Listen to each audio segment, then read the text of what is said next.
Salutare fraților și bine v-am găsit la un nou video. Astăzi facem ghicește vârsta maneliștilor. Jorge Alexinho.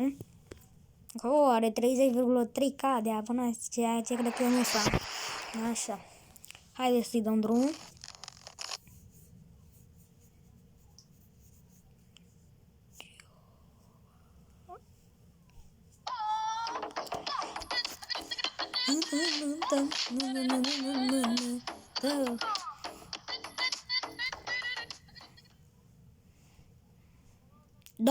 Țancă uraganul 29.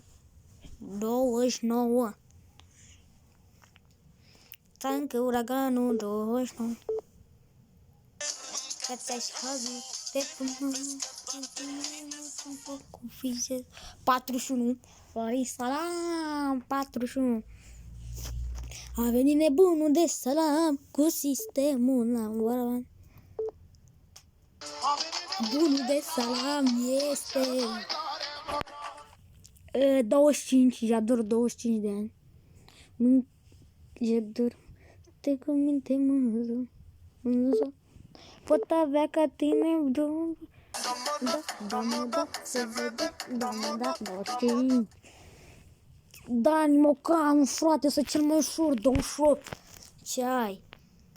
21.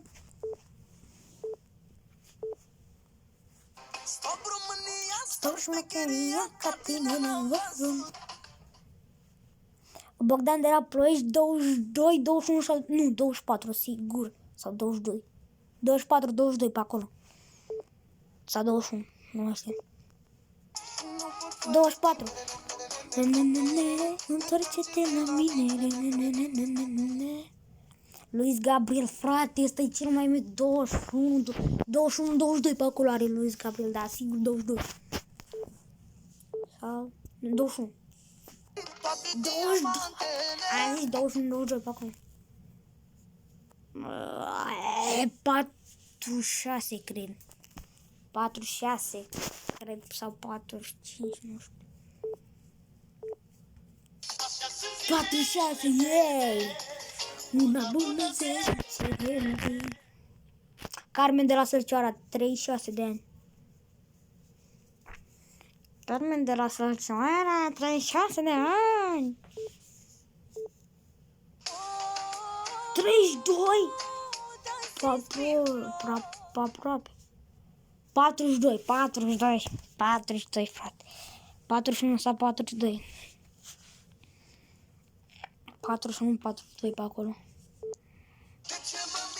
41, a zis 41 sau 42. Nicolae Guț, sau nu Nicolae Guț, nu știu. 56 de ani. 56.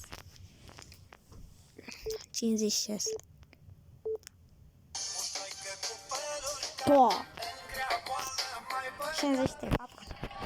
Și dacă cam atât a fost cu acest videoclip, noi ne vom revedea data viitoare. Pa!